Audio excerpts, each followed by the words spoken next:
Hello everyone, welcome to NEET Mantra. Myself is Vikas Jangid. I have completed my MBBS from BRD Medical College Gorakhpur. तो आज हम यहाँ पर बात करने वाले हैं कि आप नीट 23 बायोलॉजी में कैसे 340 प्लस स्कोर कर सकते हो। आप सभी ने नीट 22 का पेपर दिया होगा, जो ड्रॉपर है जिन्होंने दिया होगा, जो क्लास 12th में उन्होंने पेपर देख लिया होगा, तो आपको ये बात तो पता चल ही चुकी होगी कि बायोलॉजी को जो आप बहुत आसान मानते हो, इतनी आसान बायोलॉजी आपकी है नहीं। इस बार जैसे आपका बायोलॉजी का पेपर आया है, तो इस बार बायोलॉजी का पेपर हमारा थोड़ा सा डिफ़िकल्ट था। तो हमें यहाँ पर बायोलॉजी की किस तरह सभी से तैयारी स्टार्ट करनी चाहिए ताकि हमारे नीट 23 में 340 प्लस का स्कोर हो जाए, सारी मैं यहाँ पर प्रैक्टिकल बातें करूँगा। ठीक है, कोई भी यहाँ पर आपको हवा में बातें नहीं मिलेगी, सारी आपको यहाँ पर प्रैक्टिकल बातें मिलेगी, कैसे हम अपने स्कोर को बूस्ट कर सकते हैं। बायोलॉजी में देखो, आपका 50% नीट में आपका जो सिलेबस है, 50% सिलेबस नीट का आपका बायोलॉजी कवर करता है, 50% आपका वेटेज बायोलॉजी का है। यहाँ पर आपके पास सिर्फ 2 ही बुक्स होती हैं। आपने नीट 22 का पेपर देखा होगा, यहाँ पर आपके जितने भी सवाल नीट 22 के पेपर में थे वो कहाँ से आए थे? वो हमारी एक ही मोस्ट इंपॉर्टेंट बुक से आए थे। वो कौन सी आपकी है? वो आपकी है NCERT biology, class 11th class 12th। तो चलो स्टार्ट करते हैं। मैं आपको यहाँ पर बताना शुरू करता हूँ कि आप कैसे अपना स्कोर बायोलॉजी में बूस्ट कर सकते हैं। तो सबसे पहले तो कि आपको कौन सी किताब फॉलो करनी चाहिए, तो यहाँ पर मैंने लिखा है योर कोचिंग मॉड्यूल। ठीक है, तो जिस भी कोचिंग से आप पढ़ रहे हो, तो आपके वहाँ पर जो भी आपके वहाँ पर आपको नोट्स प्रोवाइड किए जाते हैं, तो सबसे पहले आपको वो पढ़ने हैं। जहाँ भी आप पढ़ रहे हो, ऑनलाइन ऑफलाइन कहीं भी आप पढ़ रहे हो, जो भी आपको पढ़ाया जा रहा है, तो आपको आपकी क्लास के बाद, जैसे आपकी क्लास हुई, जैसे कि आपकी क्लास में आपको एग्जांपल के थ्रू बताता हूँ कि आज आपने क्लास में क्या पढ़ा। आज आपने क्लास में मोनेरा पढ़ा। अब देखो, ये हो सकता है कि जो मोनेरा है उसके बारे में आपको क्लास में एनसीईआरटी तो पढ़ाई जाएगी, साथ में एक्स्ट्रा भी पढ़ाया जाएगा। तो क्या हमें एक्स्ट्रा पढ़ना चाहिए या नहीं पढ़ना चाहिए? तो देखो, जब आपको पढ़ाया जा रहा है, जब आपकी क्लास चल रही है, जब आप पहली बार पढ़ रहे हो, तो आपको ये एक्स्ट्रा पढ़ना चाहिए। ठीक है ना, पहली बार तो आपको एक्स्ट्रा पढ़ना चाहिए। ये नोट्स आपको एक बार ज़रूर रिवाइज करने चाहिए।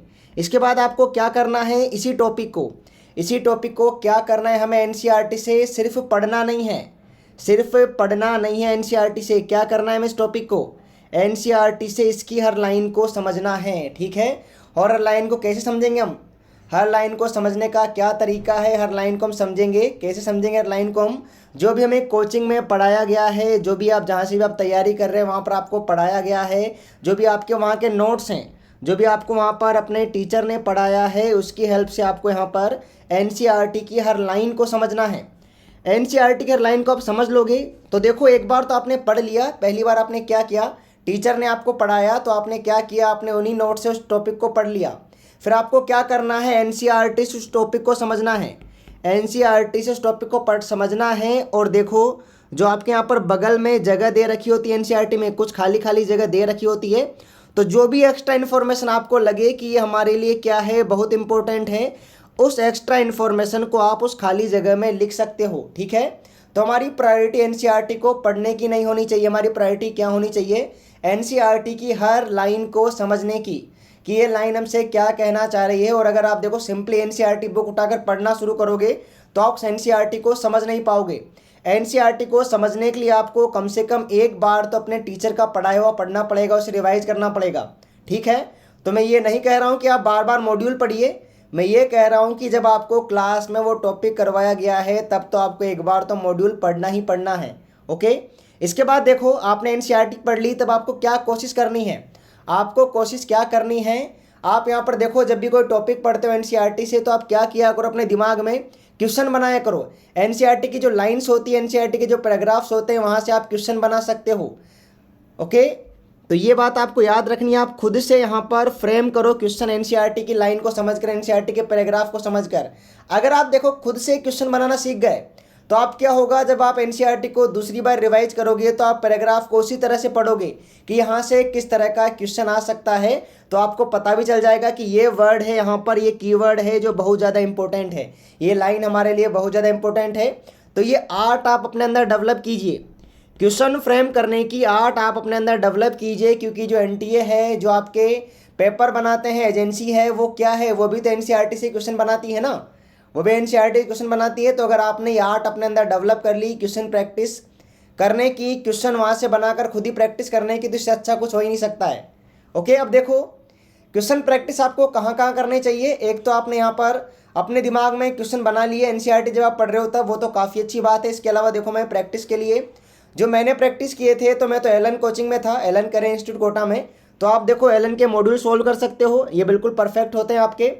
और आप जिस भी कोचिंग पढ़ते हो तो उस कोचिंग के मॉड्यूल सोल्व कर सकते हो अगर ये आपके एनसीईआरटी पर बेस्ड है तो। बाकी देखो एमटीजी और अरिहंत की आपके बुक्स आती हैं जो कि एनसीईआरटी पर बेस होती हैं, और ये जल्दी से इस जो आपका नीट 23 का पैटर्न आया है उस पर भी आपका ये पूरे सवाल बनाकर आपको जल्दी से प्रोवाइड करवा देंगे। तो ये हमारे क्वेश्चन प्रैक्टिस हो गए। सबसे ज़्यादा ज़रूरी है हमें एक तो वही थ्योरी समझ में आए एनसीईआरटी की, ठीक है, और दूसरा हमारे क्वेश्चन प्रैक्टिस हो जाएं। अब देखो प्रीवियस ईयर क्वेश्चन आपको नीट के करने हैं। नीट के कितने साल के करने हैं? 10 साल के। पास्ट 10 ईयर के आपको नीट के सवाल करने हैं, और एम्स के आपको पास्ट 5 ईयर के करने हैं। और एम्स में आपको एआर वाले सवालों पर भी फोकस करना है, क्योंकि नीट में अब आपके एआर वाले सवाल भी आने लगे हैं। यस सर, नीट में हमारे अब एआर वाले सवाल भी आने लगे हैं, तो हमें यहाँ पर एआर वाले सवालों पर ही फोकस करना है। नीट के हमें 10 साल के सवाल करने हैं, एम्स के हमें 5 साल के सवाल करने हैं। यस सर, एम्स के 5 साल के, नीट के 10 साल के, और एम्स के हमें असर्शन एंड रीजन वाले सवालों पर अच्छे से करना है फोकस। ओके, तो ये पूरी बातें क्वेश्चन प्रैक्टिस की हो चुकी है यहाँ पर।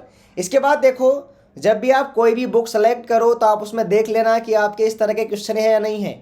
ये मैं बता रहा हूँ पूरे नीट 22 में आपका पेपर जो आया था उसमें आपके क्वेश्चन कैसे आए थे, उसी की बातें मैं आपको यहाँ पर बता रहा हूँ। देखो एक तो आपके होते हैं सिंपल क्वेश्चन।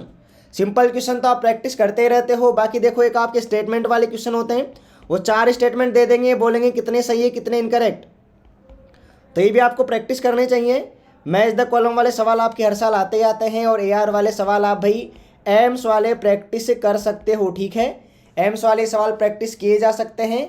और जो आपके सवाल हैं, ये सवाल मैं आपको नीट मंत्रा पर भी प्रैक्टिस करवाऊंगा, तो आप इस यूट्यूब चैनल को सब्सक्राइब कर लोगे। सारे सवाल मैं आपको प्रैक्टिस करवाऊंगा, simple, correct, incorrect, match the column और असर्शन रीजन, सारे सवाल हम यहाँ पर करेंगे।